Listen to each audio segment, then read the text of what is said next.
Welcome. I'm John Halcyon-Stin. It is such a treat to spend this time with you.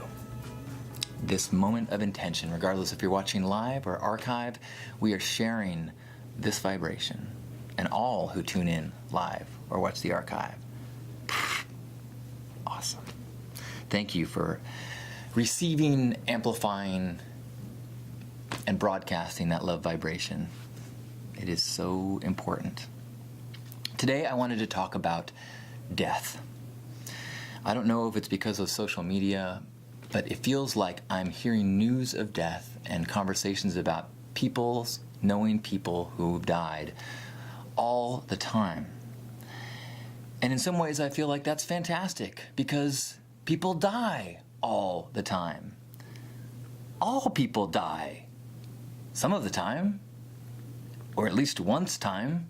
Sometimes multiple times, depending on how crazy an accident in a frozen stream you may have at some boyhood time when you get resuscitated, or a heroic surgeon or something like that. But forget that. What I'm saying is that all people experience death. It is part of life. It is something that is crazy that we keep this shroud over and we hide and we don't talk about until it's right in our face. I mean, often people have to deal with what are we going to do with the body of a loved one, only have that conversation after that person's gone, because it's so hard to have those conversations. So recently it's come up in my life in a few times and places, and so I want to just kind of talk through some of the things that went through my head. Now, I actually have a pretty positive perspective about death. Maybe too positive. Maybe I should make sure I double check my seatbelt, because life is better than death. I know that. I'm just not that worried about death. And part of it is because of the things that they said at a funeral that I went to this weekend. And it's interesting, as I've gone through life and I've kind of let go of some of my frustration with the church and traditional institutions, and allow myself to hear certain church teachings with a metaphoric and broader ear, I can hear things and find them much more calming and soothing. And what the main message from the pastor at this funeral was, I hear sirens, like, oh, I hope I didn't jinx something. The whole point of the sermon was they're in a better place and they are always with you. And now I don't believe in a place. I don't believe that there is a better place. I don't believe there's a cloud-lined condo with a velvet rope and you finally get in and you get to party with Beethoven or whatever. But I do believe that in death, we go to a better place. And part of that is my personal feelings about what life is and what consciousness is and what being a human is. I believe that the human experience is one of a single, focused, individual appreciation and experience of the oneness of the universe. We experience one time, one place, one focus at a time. And because of that, we have this incredible ability to have adventures and have anxiety and stress and triumph and love and all of this ride, because we're just get to experience one piece of this massive cosmic, beyond cosmic oneness of it all. And that's our gift. That is the grace of life, is that we get to experience that. But I believe that in death, the blinders are removed. Instead of experiencing light shining through a pinhole, we just remove the paper and the pinhole's gone. It's just pure light. We're just part of that oneness again. And yeah, you no longer have that human experience and the drama and the highs and the lows, but you have the oneness experience. So embrace and enjoy the fractional, fragmented, tiny, teeny, single cell in the cosmic organism experience while you can, but also know that the next phase is something beyond comprehension in its beauty, complexity, and magic. In the same way that a fetus cannot understand what life outside the uterus is, there's no way that we can understand what life beyond this reality and dimension is. And that's how I view life and death. So I do feel that in death you go to a better place without any sort of heaven in a traditional Christian sense. And I also totally believe that what and who we are doesn't end when our physical body stops breathing and interacting on this planet. All of our interactions have rippling effects, all of them. I am who I am because of the interactions that I've had with the thousands of people throughout my life. Some of those people have made massive impact. My grandfather, his vibrations and his being, his essence, is a vibrant part of who I am. And he has been dead for 8 years. And I believe that in large and small degrees, all of life is like that. I had an experience before this funeral, the weekend before that. I had a friend that texted me and said, I'm on my way going into a funeral. Do you have any words of solace? Do you have any words, to make me feel better, basically? And that put me in an odd place, because on one hand, I'm so honored that this friend sees me as the kind of person that can have access to that wisdom or could share a quote or something. At the same time, that's a lot of pressure.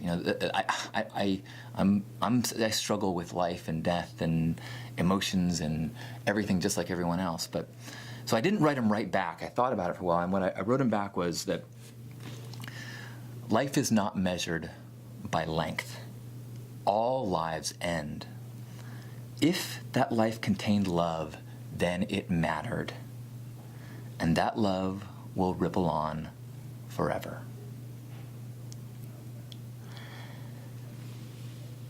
And that is a concept that is not something that I've believed forever or really resonated with forever. And I really came to that, I kind of had to dig for that true understanding and belief that rippling goes on forever when I was presented in a really challenging place. So there was a wonderful woman who was a listener of Hug Nation, and she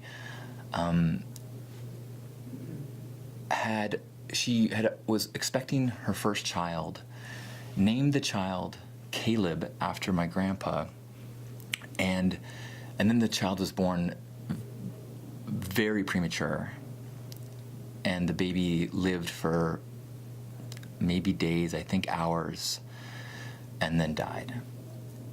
And so this woman, just like my friend who texted me, was asking me for some words of comfort. And she actually sent me some ashes of this baby to bring to Burning Man and place in the temple. And that whole honor and experience was one of the deepest things that I've ever been asked to facilitate. And I struggled with, what do I tell this person? And it was, what I finally came to is that same idea, is that life is not measured by its length. Was this life? Was it loved? Did it feel love? If so, it was, in the grand cosmic billions of years history of the universe, it is a life, and it is to be celebrated and embraced, and it is beautiful, and it will affect us and ripple on with us, just like every life does. Now, that doesn't mean that the grief of a lost life is the same depending on the length. I think that the longer that one lives and the more interactions one has and the more magic and love that we put into people's lives, the more pain results when we die, because your love and your heart and your being and your essence and your energy starts to fill people. And then when you are no longer physically there is an abrupt vacuum. which is healthy and it's normal and it's part of growth. And you'll find that when that vacuum happens, it's not 100% of a vacuum. There's still all of that impression and all of that learning, and whether it's overt or subtle things that stay with you from that person. And I was thinking about that this weekend at this funeral I went to. The man's name who passed was named John Lee, and he was a guy in my mom's church, sang in the choir. He was the partner of one of my mom's best friends, and he helped me get my first Roth IRA years ago, and so we did a little bit of interaction with him. I didn't know him well at all, but I wanted to go to his funeral because he made an impact on me. Just like I say over and over that, whatever you do, how you do it, you can show up in the world as the person that you want to be, as the lesson that you want to leave, as the legacy, whether you're a cashier or as this guy was helping me with financial investing stuff. And he was vibrant and positive and so just pleasant with this super high vibration energy that I was like, this is a role model. I can learn from the way that this guy shows up in the world. And so I wanted to go and just, be a presence so that his loved ones know that he impacted a lot more people than, his close circle. And there was one really cool thing about the service. They shared a bunch of stories. People, shared stories that people had sent in. But at the end of all the sharing of stories about John, they played a song off one of his old albums. I guess he made his way through college by playing guitar and singing kind of folksy stuff. And it was a kind of a folksy version of "I Did It My Way."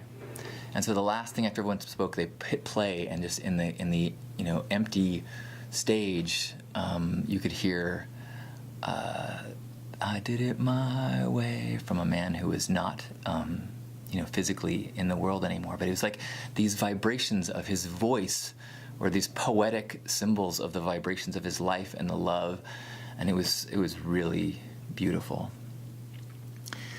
And then after the service, I had an experience that jarred me a little because, there's nothing that you can say to someone who's grieving. And even as I say all these things about, death is positive and it's part of life, and, beautiful, death is beautiful, we go to a better place. The person, especially someone who if it's your life partner, when you lose that person, that vacuum, that loss is so profound, and the grief is so significant. I can't pretend to understand, and I don't dare try to find words to console.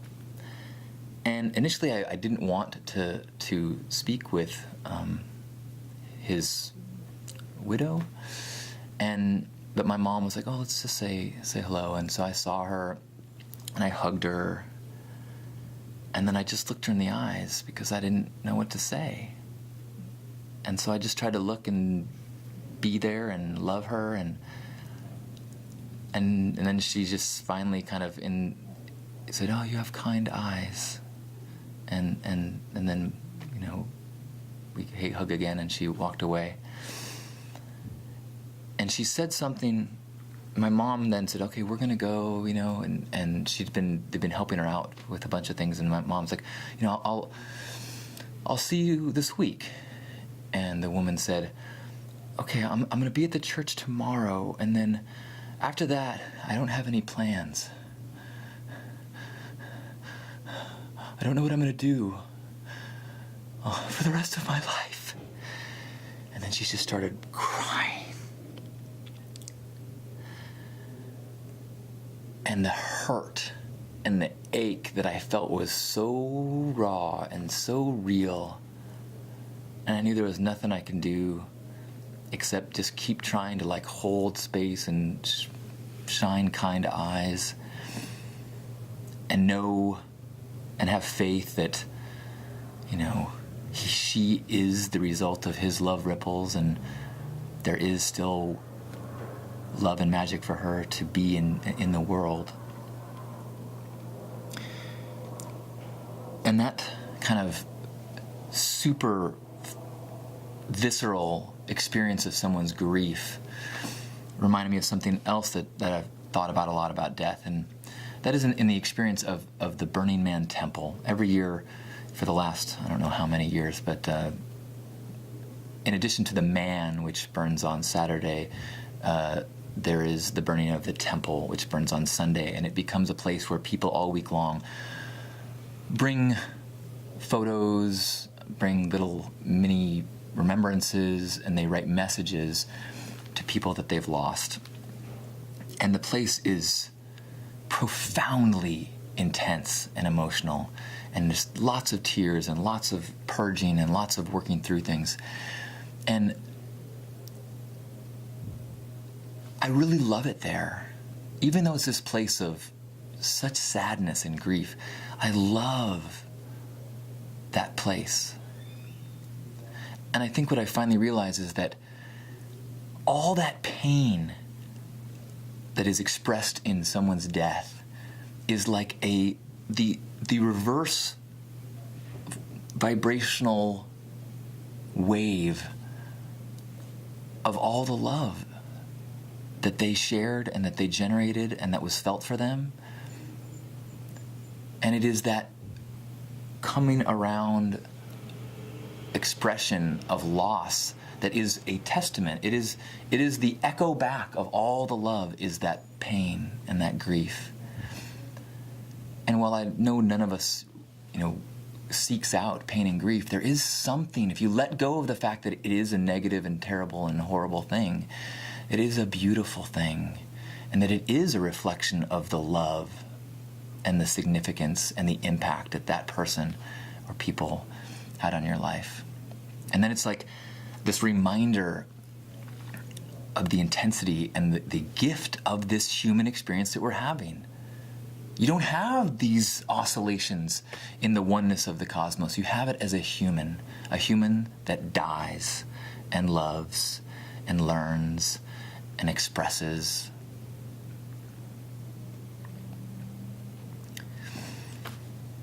And I know that doesn't help when you're feeling grief, but maybe in the grand scheme it can be settling and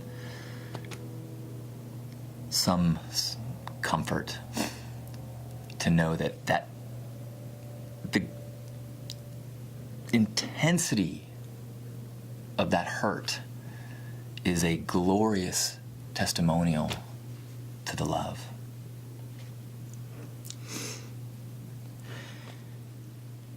And the other kind of just final trite thing that death does, and being aware of death, is that reminder of how precious life is. And that we don't have a million do-overs, and we don't have an infinite number of days. We have finite days. We have finite interactions. We have precious time to experience this human ride, game, drama, adventure.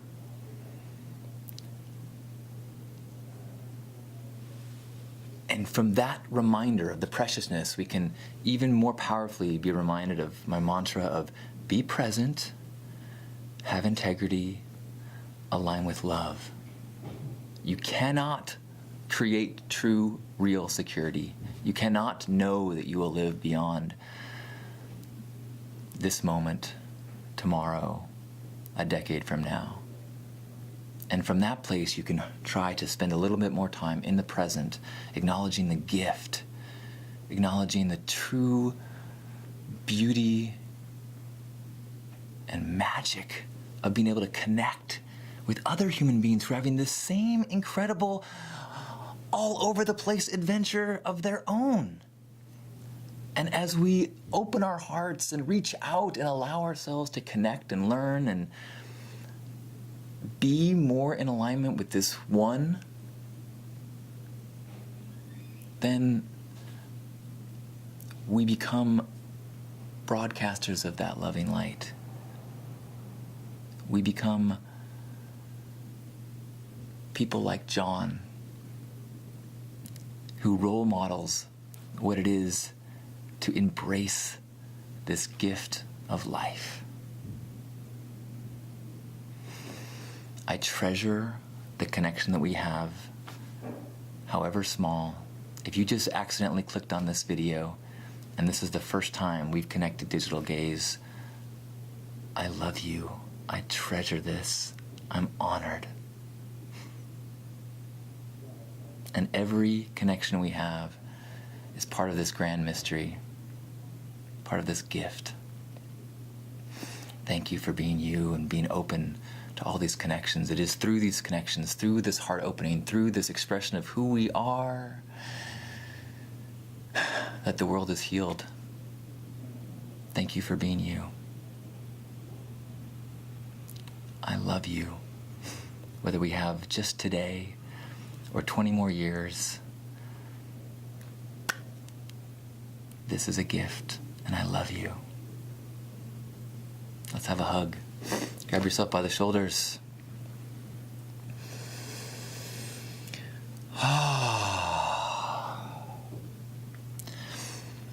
And this biological body is so fleeting. It will last 100 years, give or take, if all goes perfect and we have good medical care. And in the history of the universe, this is such a teeny tiny speck. And so while we have this incredible machine, let's be grateful for it. As we sniffle, appreciate the healing powers, the systems inside that keep our checks and balances and keep us breathing and experiencing and in wonder. And we appreciate also the roles we play as we experience this grand game of life. As parent, as child, as worker, as whatever the task at hand, whatever we put our passion and energy into, let us embrace that role we play, all the while knowing that beyond all of these things, this physical body, these surface intellectual ego roles, that we are that one. We are connected to that eternal, universal oneness, and it shines through us while we live out this adventure of life. And when we can quiet ourselves, that oneness shines through us brightly. And know that all that we meet, every person has got that light shining through them too. So forgive them when all you can see is their obstructions, and forgive yourself when you get tripped up along the way.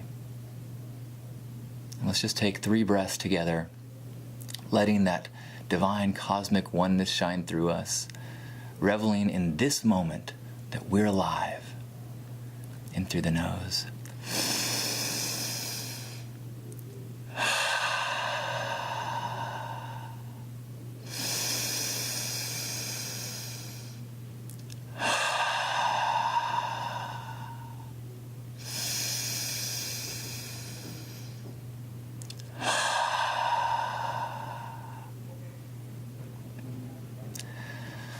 On behalf of Grandpa Caleb and all Love Warriors, Happy Hug Nation, thank you. I love you.